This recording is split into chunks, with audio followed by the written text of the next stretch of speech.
Opa,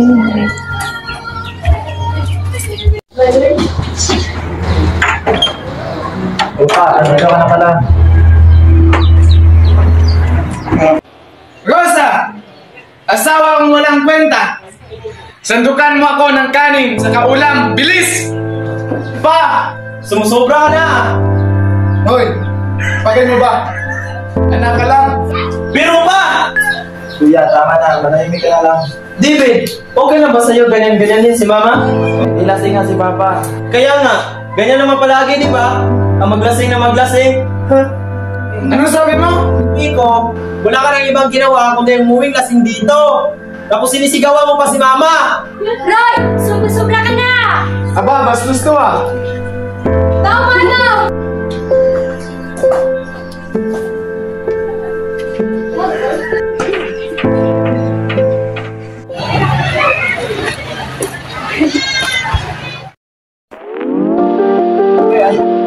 Nangyari ko. Okay lang, ito pa rin ba?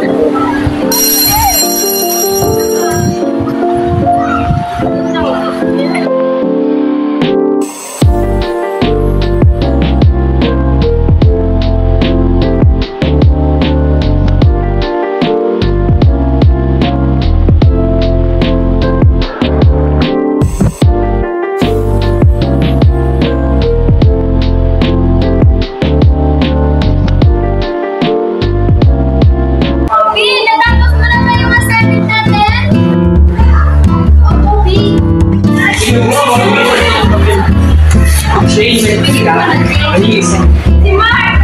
Siya nangingi ng papel! Humigil ka nga, Jane! Ay, lalaki! Wala akong papel sa akin na hinigil yung mga nagsasabitan dyan. Sungit mo dito, nangingi ng papel. Wala kasi si Mark, para may lapit na kami dito. Nakakainis! Makaalis na ka! Lumipas ang ilang araw, hindi na nagparamdam si Roy sa kanila. Labis na silang nag-aalala. Hindi na rin mapakali si Hana kaya naisipan niyang tawagan ng nobya ni Roy upang magtanong. Hello, Dave. Kamusta? Okay lang naman, Bebe. Ikaw? Okay lang din naman. Bakit ka napatawag? Nandiyan na si Roy. Hindi na kasi siya umuwi 2 days na. Ano? Bakit? Wala naman siya sinabi sa akin. Sige, ate. Tawagan ko muna si Roy. Sige, Be. Tawagan mo na lang ako ulit pag may update ka na. Love, nasan ka? Love, bakit ka napatawag? Sagutin mo muna yung tanong ko. Nasan ka? Hindi na lang. May gagawin pa ako. Mamaya tayo mag-usap. Pero love, Lumipas ang 4 na oras, pumunta si Roy sa bahay ni Abigail upang makipag-usap nito. Kuya, pakibuksan niyo yung pinto. Bro. Andiyan ba sa akin, bro? Abigail, nandito yung boyfriend mo. Oh, love, nandito ka na pala. Hi, love.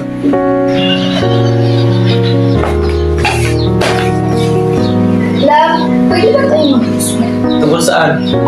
Ayaw ko nang pag-usapan yan. Love, hindi naman sinangingialam ako, pero huwag mo namang dalhin yung sarili mo sa akin naman. Love, sorry kung hindi ko agad sinabi sa'yo. Pagkatapos nilang mag-usap, napag-isip-isip ni Roy na umuwi na lang sa kanilang bahay at humingi na rin ng tawad sa kasalanang ginawa. Ma, si Roy, nandito na! Nak, saan ka ba galing? Nag-alala kami sa'yo. Ma, patawarin niyo po ako sa mga nagawa ko. Gusto ko lang naman kayong matindahan eh. Tahan? Talaga ba, Roy? Parang binabastos mo si Papa eh. Kahit ganon, hindi mo pa rin dapat sinasagot-sagot si Papa ng ganon. Nakaramdam si Roy ng hinanakit dahil sa mga pananalita ng kanyang kapatid, na sa bawat kilos ni Roy ay para sa kanila ay mali na lang lahat, na hindi nila alam kung ano ang rason kung bakit ganun si Roy. Umalis na naman si Roy na hindi nagpaalam dahil sa gulong-gulo na siya, kaya ayon, napagtanto niyang pumunta sa kanyang kaibigan. Hey bro, gusto kasi kaya pala na. Nandito na ako, magulot ba eh.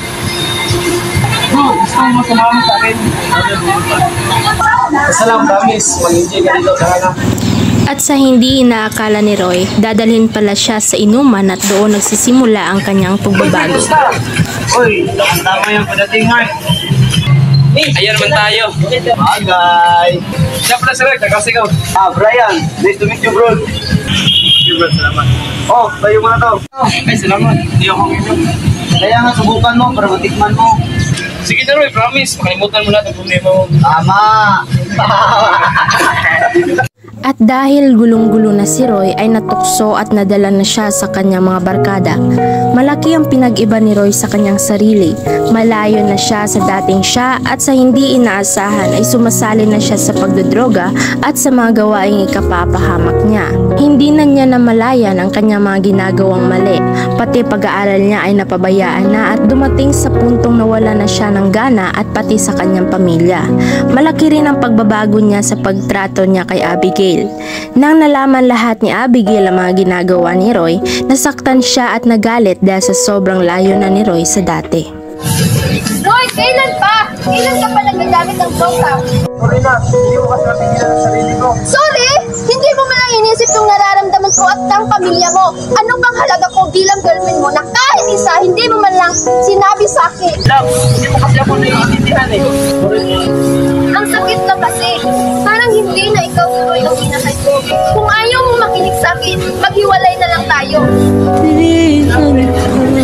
For what? Roy, tama na. Kung ang pamilya mo nagmumuluhan sa'yo, pati na rin ako. Nakakapagod. Abigail, napapagod na rin ako. Siguro nga, tama ka. Mabuti pang maghiwalay na muna tayo at unahin ng ating mga sarili. Oh, miss. Sorry po. Okay ka lang ba? Okay lang po. Wala lang po. Wala lang ba? O may problema ka? By the way, ako nga pala si Jay. Baka kailangan mo ng usap na dito lang ako. Hindi kita kailangan. Lumipas ang 5 buwan, si Roy ay patuloy pa rin na gumagamit ng droga. Hindi siya umuwi sa kanilang bahay hanggang sa may nabalitaan si Roy na malaking problema tungkol sa kanyang pamilya. Nabalitaan ni Roy na ang kanyang ama ay nagkasakit.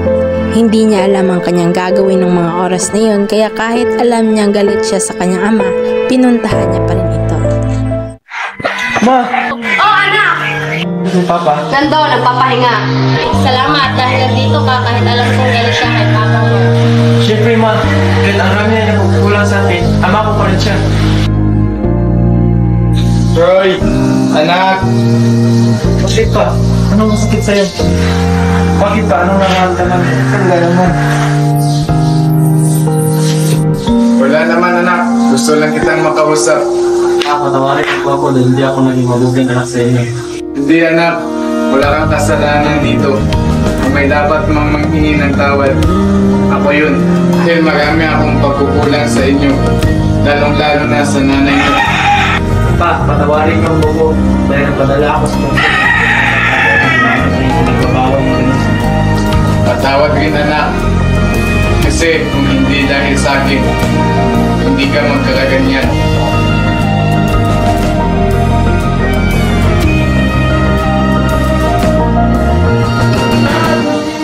Tita, kamusta na po si Tik?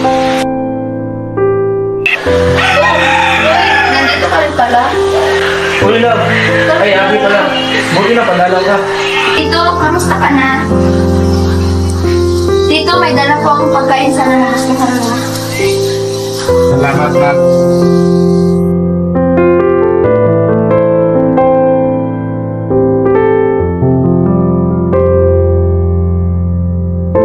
Pansin mo ba ang pagbabago? Pero ate, kumusta ka? Ito, busy. Ito mga Sila, ito, kumusta? Sus, wala ka pa rin pinagbago. Ganun ka pa rin ang unang hinilawan mo. Pero seryoso, kumusta naman buhay mo? Ito, pinipilit ko na bago ang sarili ko para sa'yo. Gusto ko kasing balik yung dating Roy na kilala. Huwag kang magbago dahil sa akin. Magbago ka para sa pamilya at lalong-lalo na sa sarili mo. Salamat na hindi ka nagbago tulad ng dati. Bibigyan mo pa rin ako ng progress. Kaya natin tulungan kita magbago. Pwede ba natin simulan ulit at ibalik yung dati na sa. Pwede naman Roy, pero sa ngayon, ipalas muna natin lahat.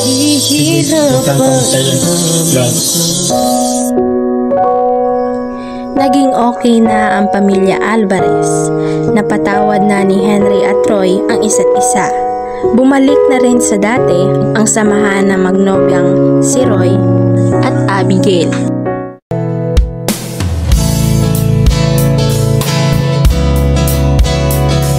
Alis ko na ako, may puntahan pa kami na bigyan.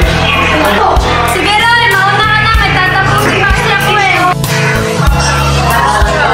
Nandiyan ba si Jay? Ayan o, may ginagawa pa. Jay, saglit lang. Kawin na lang ko. Akin na nga yung bag. Sige. Lamang kita dadalaw tuwing gabi.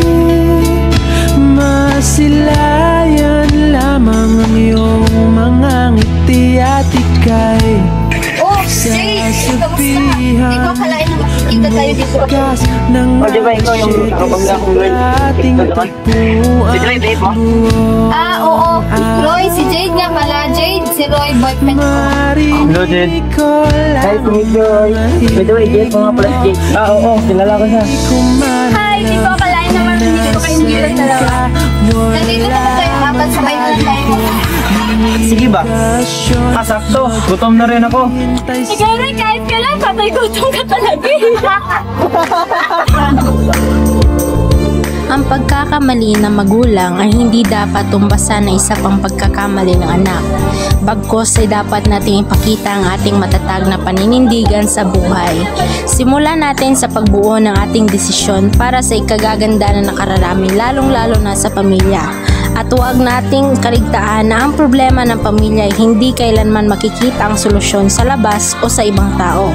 Ang solusyon ay matatagpuan lamang sa loob ng pamilya sa pamamagitan ng iba yung pag-uusap na may pagkakaunawaan sa bawat miyembro ng pamilya. Nararapat lang din na pakinggan ng isa't isa upang maiwasan ang di pagkakaunawaan. At dito nagtatapos ang maikli naming kwento. Naway napupulutan ninyo ito ng aral na magiging gabay sa pang-araw-araw na pakipagsapalaran. Oh baby,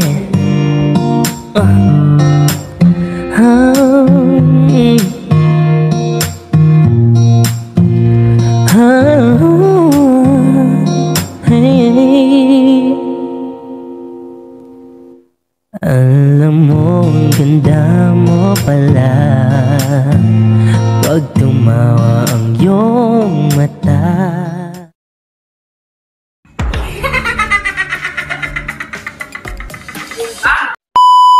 Wala kasi si Mark para may laptop na kami dito. Ay!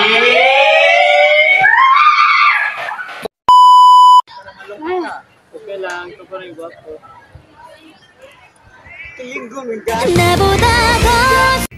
No! Bye! Ayaw ko nang pag-usapan yan. Love, hindi naman sa nangyayari.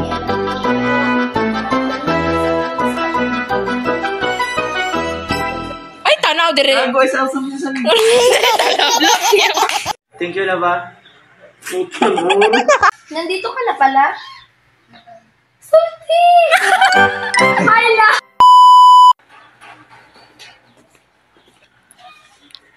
Love, pwede na tayo mag-usap? Dayon.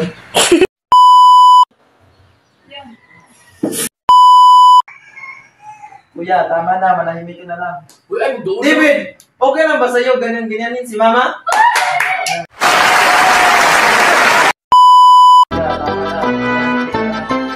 Smile mo ka, day. Okay. Kuya, tama na. Manahimik ka na lang. David! Okay lang ba sa'yo? Ganyan-ganyanin si Mama? Ilasing nga si Papa.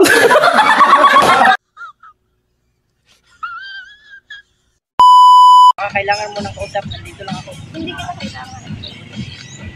Super siya. Tama na. Sa'yo. Pati na rin ako. Nakakapagod. Ay, Tessa. Ah! Ano ba cute? Sulti tayo no? Pagani! Sakita to. Nakachit. Inaya lang po. David.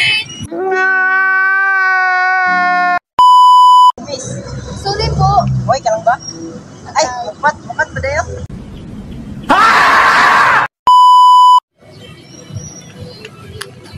Oh, miss.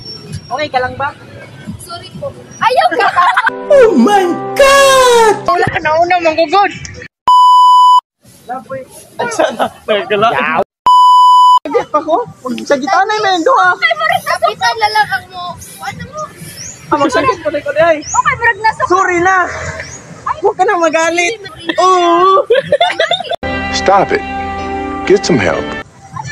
Inaw yung buminaw. Tama. Mana din. start. Salamat, Fred. Oh, tayo mo na to.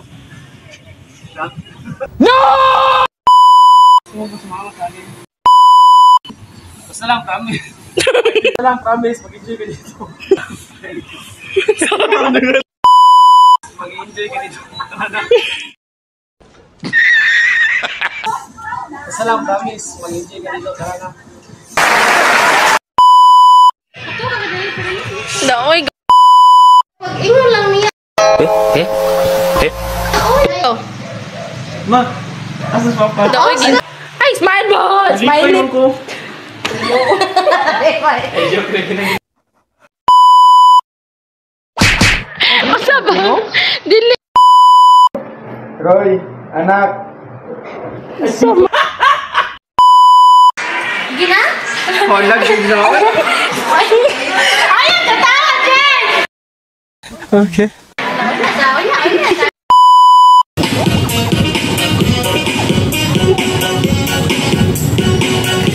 Si Abigail.